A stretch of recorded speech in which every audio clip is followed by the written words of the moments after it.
morning sa inyo lahat. Yuri Gaming YouTube here. Time check is 3:39. So ating gagawin natin ngayon is uwi kami ngayon sa aming probinsya dahil mag-vlog ako ngayon sa Balaspating yung kagaya kay Gabs at kay Maki yung mga content creators sa mga bus packers habang nag-vlog sila. Mag-vlog tayo mamaya pa i-alish namin. Sige, tayo na natin ito bago kami malis. Grabe di ako makatulog wait na lang natin para maka-ready na ako sa natin spot bus vlogging. Kasi sakay natin ngayon ay ang 5-star bus na air condition na napapuntang Nueva Cabanatuan City. 4 to 5 hours lang naman yung biyahe natin. So isang bus stop po muna sa may Bulacan. Kaya natin mamaya. So ayun guys, nahihintay pa namin ng nanay ko na gumising. Kasi maaga pa naman hanggang maaga ako gumising, kaya maaga ako kumapa. 3:42 AM na. Kasi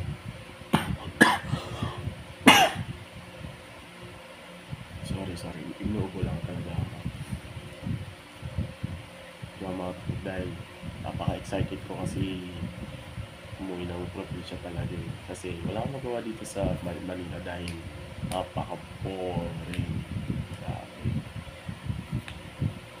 Dahil dito wala akong magawa so nabuhay talaga. I want to see my kids, my cousins, and my favorite insan. So kikita tayo pag nandun na kami sa terminal. Sa only goal, makita na natin ang vlogger sa Facebook, si Kagulong, tsaka si Sir Nadawil yung kalbo dito. Tapos si Sir Nadawil yung sabi na Basta lahat ng mga 5-star na content creators gusto ko sila makita at magpa-picture. So let's wait this for a moment. Update ko na lang kayo kung naka-ready na kami.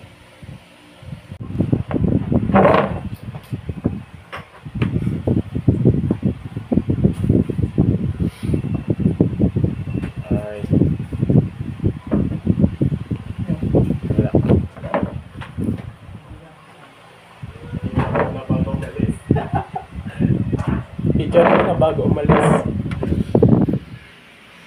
Kaya na guys, ating outfit for today.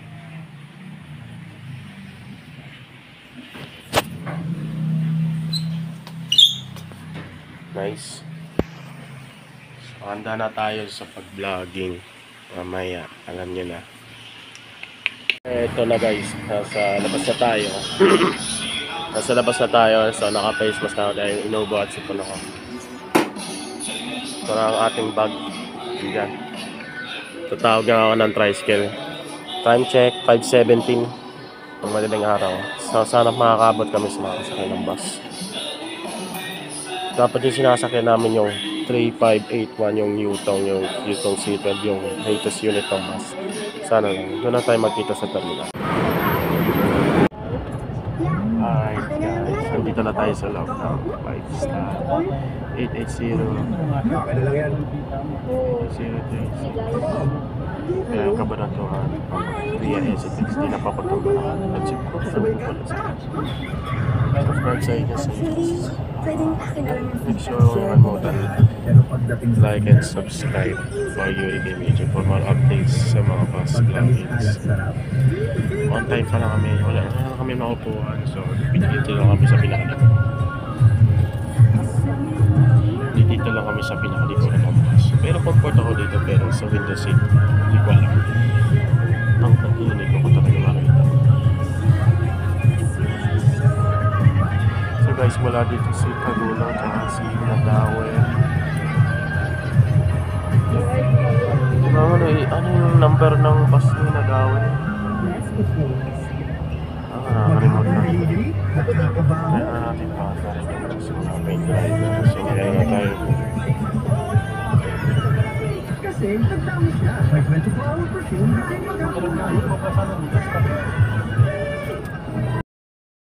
At ngayon ay napatungo tayo nakasakay na ako ng Hyundai Universe Luxury na 5-star air condition 88068 na from Pasay to Cabanatuan City via SCTEX Tarlac City.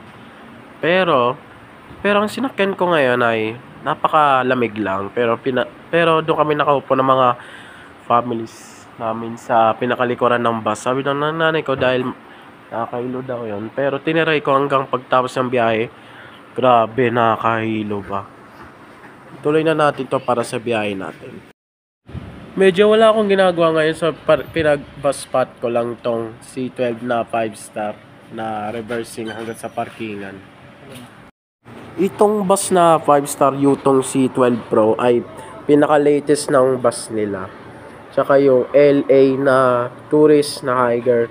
Pero may paparating daw sa may bagong unit ng bus ay ang Higer na may electric bus, yung kagaya sa Victory Liner ng Victory Liner Company. So, paborito ko talaga yung C12 Pro ng bus. Ngayon ay paalis na tayo ngayon dahil wala na sumasakay ng mga ibang pasahero ng bus. So, habang na-under to ng dahan-dahan, pero bumaba yung saglit yung driver dahil may titingin lang, dahil kasi baka may damage yung sasakyan niyang Universe. Mga Kayaklan, 33 degrees Celsius. Sa Cebu ay 32 degrees Celsius at sa Davao na Kapuso ay abot po ang heat index ng mag-init ng 33 degrees Celsius. Mga Kapuso, sumigat po ang aring araw ba ng 5:45 AM. Inasang lulubog po ito mamayang 6:09 PM. Paalala po mga Kapuso, stay safe and stay updated and stay hydrated. Ako po si Angelo Pergera, yung unang unit weather presenter. Know the weather before you go. And more market lagi. Mga Kapuso. Salamat ang Diyos sa matalang na paulang face classes ay naglugar sa bansa dahil sa matinding index o damang init. Sa Quezon City, walang face-to-face classes at kindergarten. Ang Miguel Senior High School kasama ang alternative learning system at child development centers sa mga pampublikong paaralan. Shift to synchronous at asynchronous modes of learning muna sila ayon sa LPU.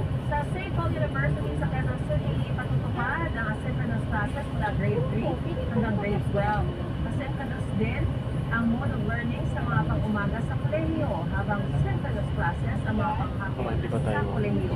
Inirekomenda naman ng pamunuan ng UTB naman ang remote o asynchronous modes of learning sa universidad na sa inaasang high teaching index. Wala namang in-person classes sa lahat ng antas sa mga pampublikong paaralan sa Bacoor, Cavite. Ingat ha, sa susunod na sa ating sa unang balita, ito na. Sige sa kuryente kay April. Saan pa tumaas?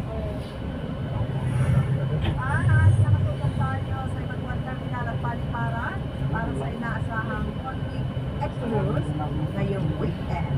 Yan. Parang di mo ulit sa mga balita, tutok na sa unang lima.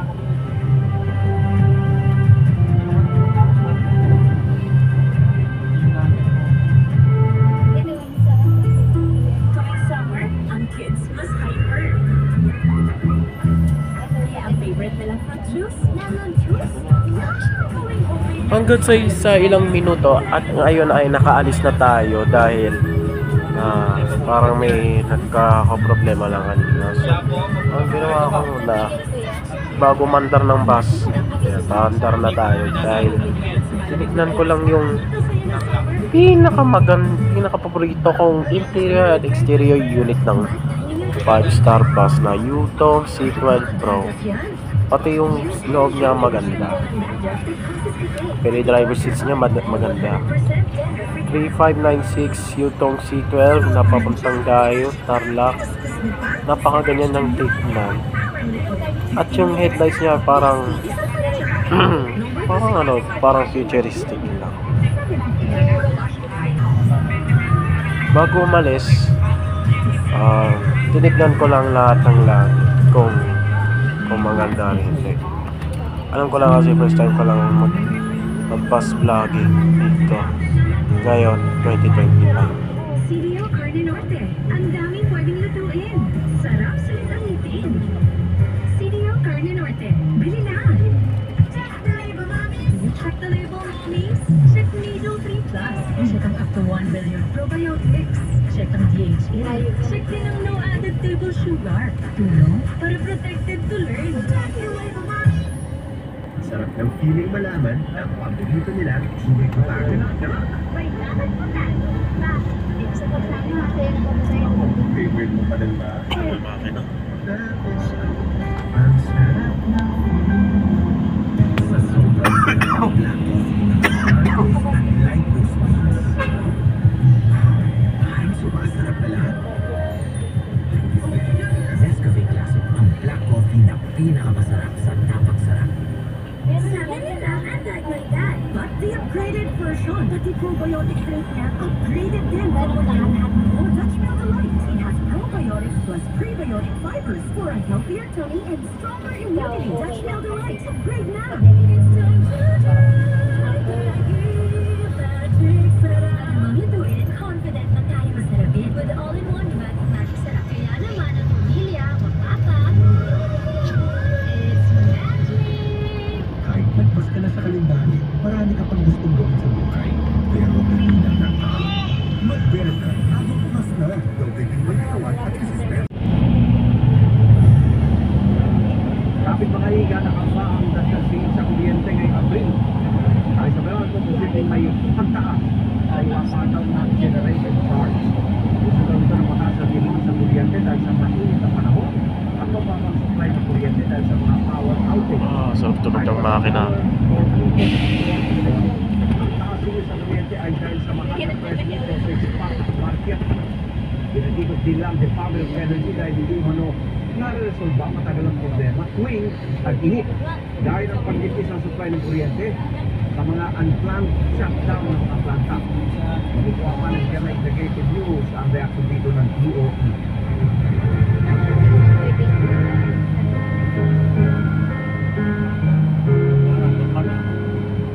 Pabilisang roda tayo sa sitwasyon ng ilang terminal sa bansa. Unahin natin ang Manila Northport Passenger Terminal.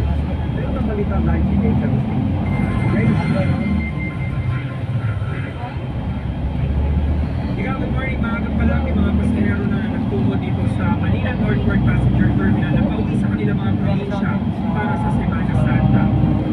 Kahit mamayang hapon at gabi pa ang kanilang biyahe ay naghahanap ng mga pasahero ang pagpunta rito sa terminal. Mahirap daw kasi maipit sa traffic igan ang ibang pasahero, hindi lang uuwi sa probinsya para sa Semana Santa. Susulitin na raw nilang bakasyon kasama ang mga kaanak. May mga nagling pa nga sa trabaho. Mamayang alas 5:30 ng hapon, inaasahan na aalis ang barko na biyahe Coron at Puerto Princesa sa Palawan. Alas 11 naman ng gabi ang schedule ng isang barko na patungong Jensan, Davao at Cebu. Sa ngayon, nakikita nyo, ito po yung first area dito Manila Northport Passenger Terminal. Hindi pa naman po ganun karami yung mga pasero, ilan lamang yan. Yung iba, mamayang hapon pa yung kanilang biyahe, o di kaya naman mamayang gabi. Kanina alas 5 ng umaga, may isang barko na umalis na po dito, kaya maraming pasahero na pumasok na doon sa loob ng terminal. Yan ang unang balita mula rito sa Manila Northport Passenger Terminal. Ako po si James Agustin, para sa GMA Integrated News. silipin naman natin kung marami na bang pasahero sa Paranaque Integrated Terminal Exchange. Yan naman ako ng balita live ni Joel Abra. Joel. Ian, good morning. Nandito ako sa second floor ng Paranaque Integrated Terminal Exchange o PITX. Kung nakikita mo, marami na ang mga pasahero na pang-uwi ng kanilang mga labing ilang araw yan bago magsimula ang mahal na araw o Holy Week. Kabilang sa mga terminal, ang 53 years old na si Nanay Prima. Pabiyahe na sana siya kahapon, mauwi ng Davao de Oro. Pero hindi siya pinasakay ng bus dahil sa dami ng dala niya mga bagahe. Ang ilan kasi rito, Kasabay raw sa kanya ng ilang katrabaho na hindi umuwi sa kanilang probinsya. Problema niya ngayon, makakasakay ba siya ng bus pauwi sa kanila? Hinahabol pa naman daw niya ang death anniversary ng kanyang nanay. Ang magkamag-anak naman na Marieta at Marlene na parehong senior citizen papunta ng Occidental Mindoro. Kagabi pa sila rito sa terminal at inakala na agad sila makakasakay ng bus. Samantala dahil inaasahan na maraming pasahero, nagdagdag na ng mga At ngayon, nandito muna tayo sa SLEX Highway sa ilalim ng tulay ng Makati. Habang founder pa lang, napaakyat ng stage 3 sa highway, sa skyway ng Makati, ng SLEX. At inuwi ang mga pila. Ay sa Philippine Ports Authority, umabot na sa 35,000 ang mga pasahero para sa Batangas Port peak season. Gaya.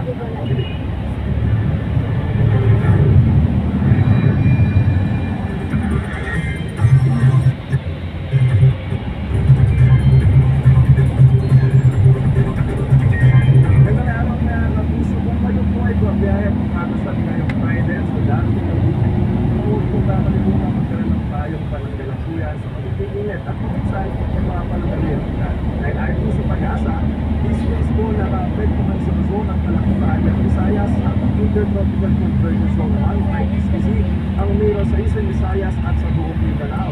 Base po sa rainfall forecast ng Metro Weather, yung umaga ay posible na po ang ulan sa ilang bahagi ng Surgeon Zone.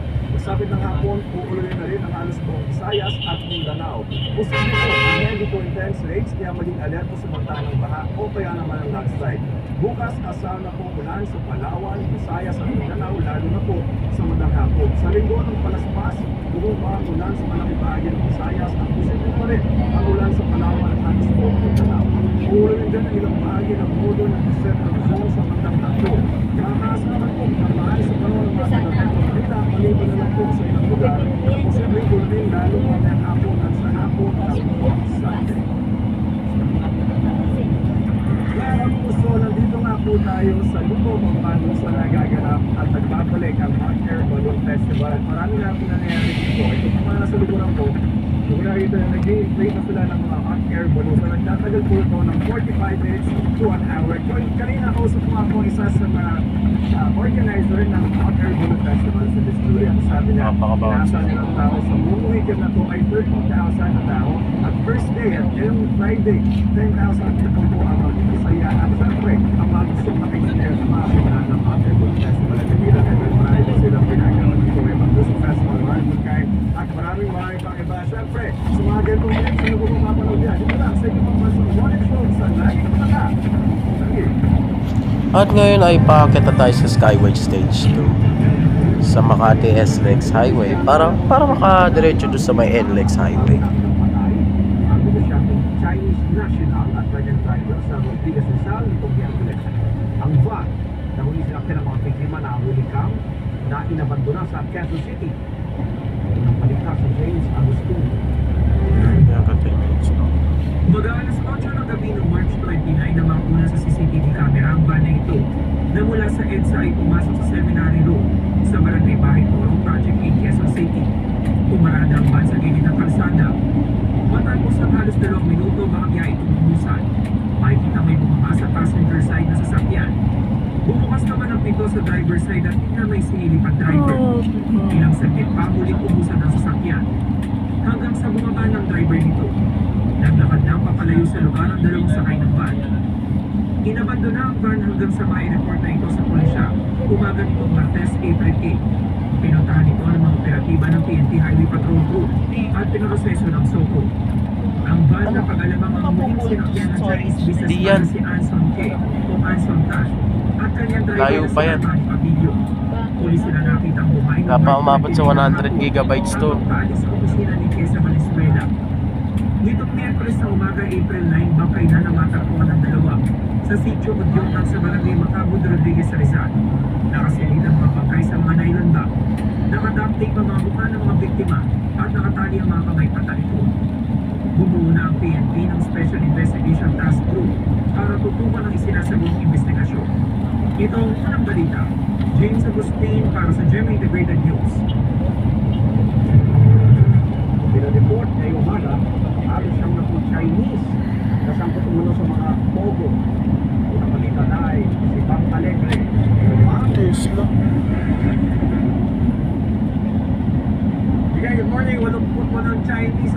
airport ng Pilipinas pabalik sa Beijing, China ngayong umaga. Karamihan sa kanila sa umano sa mga photo hub sa Metro Manila habang may ilan na naaresto sa Bamban, Tarlac at Lapu-Lapu City, Cebu. Pasado hating gabi nang ibiniyahe sila mula sa tanggapan ng Presidential Anti-Organized Crime Commission sa Pasay papunta rito sa NAIA Terminal 1. Lahat sila parang may pawang, may mga paglabag sa mga polisiya natin sa immigration.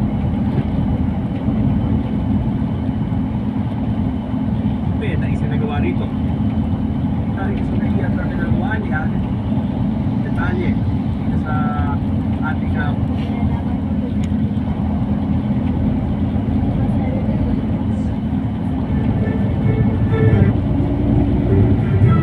susunod. Babalik.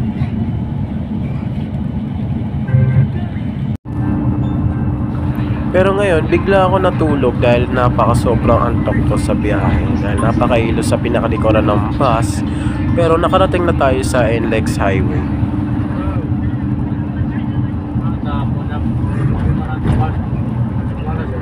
May gustong pumatay sa ating sinner.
Sabihin na natin walang dumadaang barko o kung ano man sa tubig.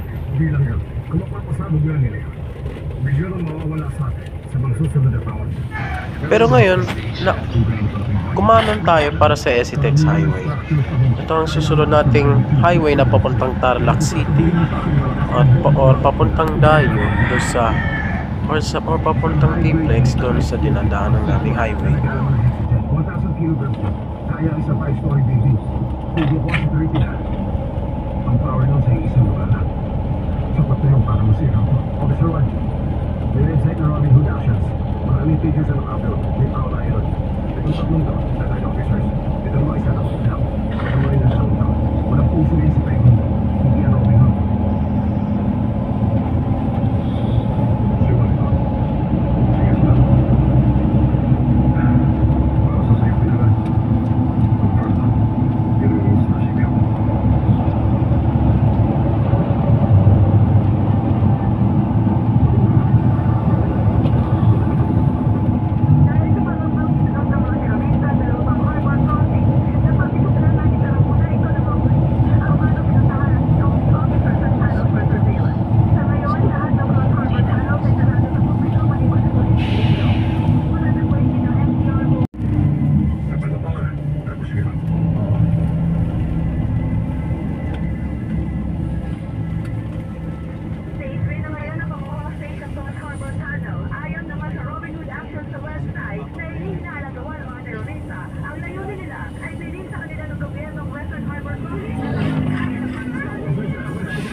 ito nang nabili ko yan.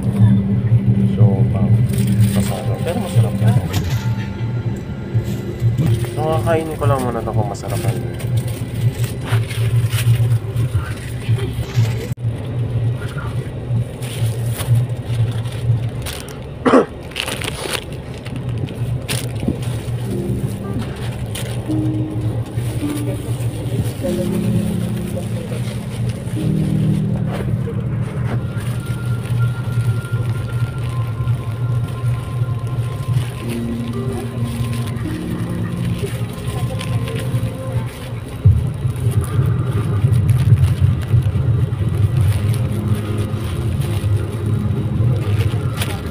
May social.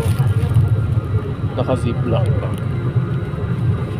Ma, yung sauce naka-ziplock pa.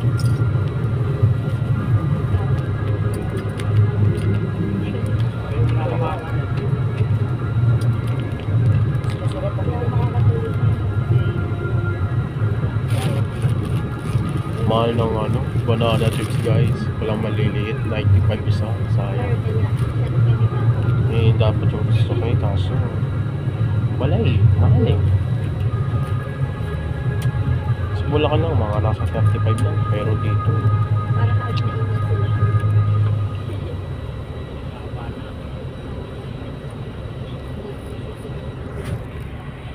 sarap.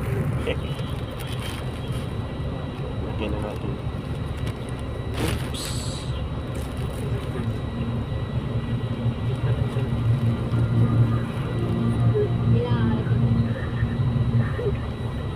Oo.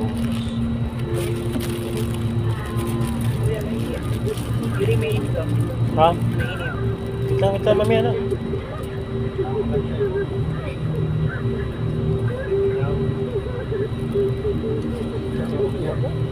Oh my gosh. Yun, sarap. Gutom na ako talaga sa 4 AM.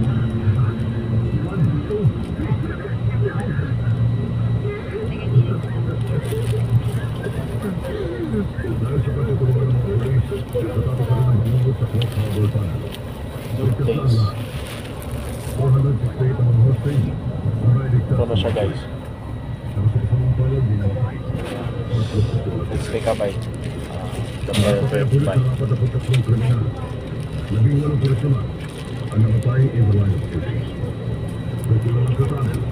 Ma. Sarap.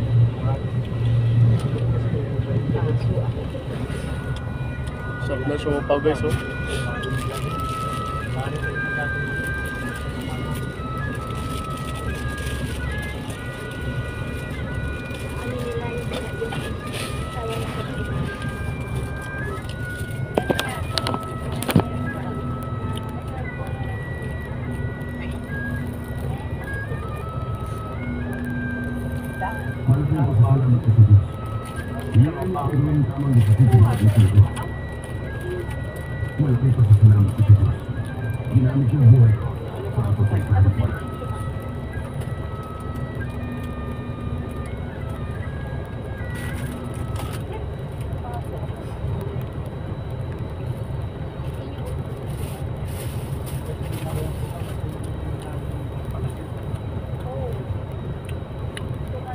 Very good quality.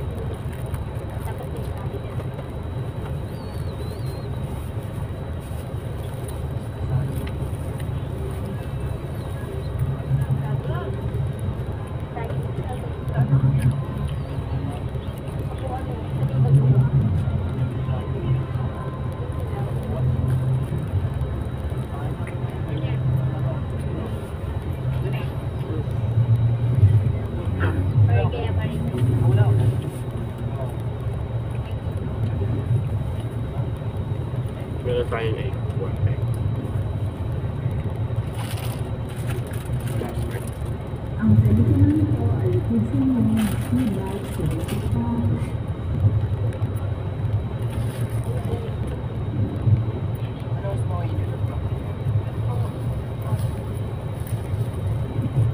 This siopaw is for Basil. Check it for you. Buhay ay.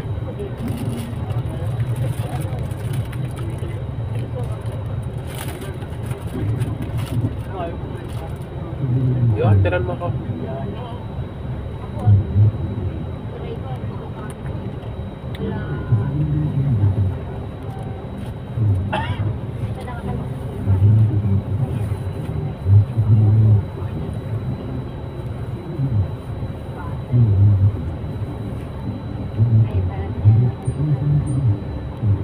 Wala talaga ako nag-grade. Kaya, ginagawa ko siya kaya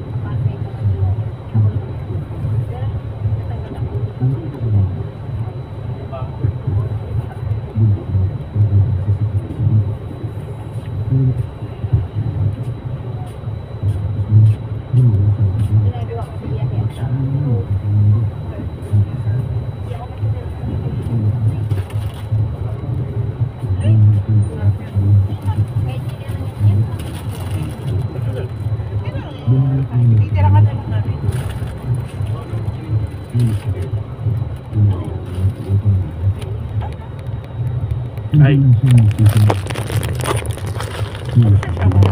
Ha? Hindi ka nalili?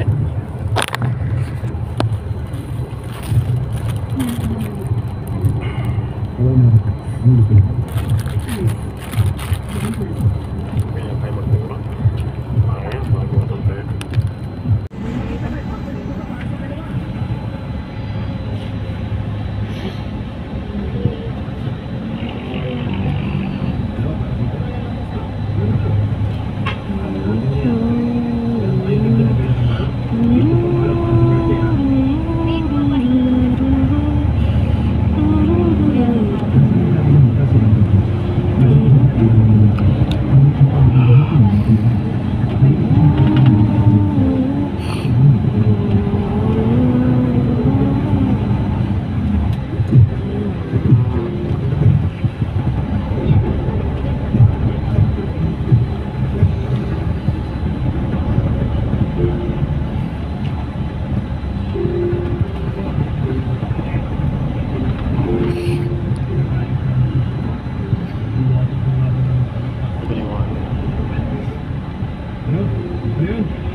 Guys, andito na ako sa bahay ng tita ko dahil di ko tinuloy mag-video sa may pagbaba ng terminal dahil napaka-hilong-hilo ko talaga.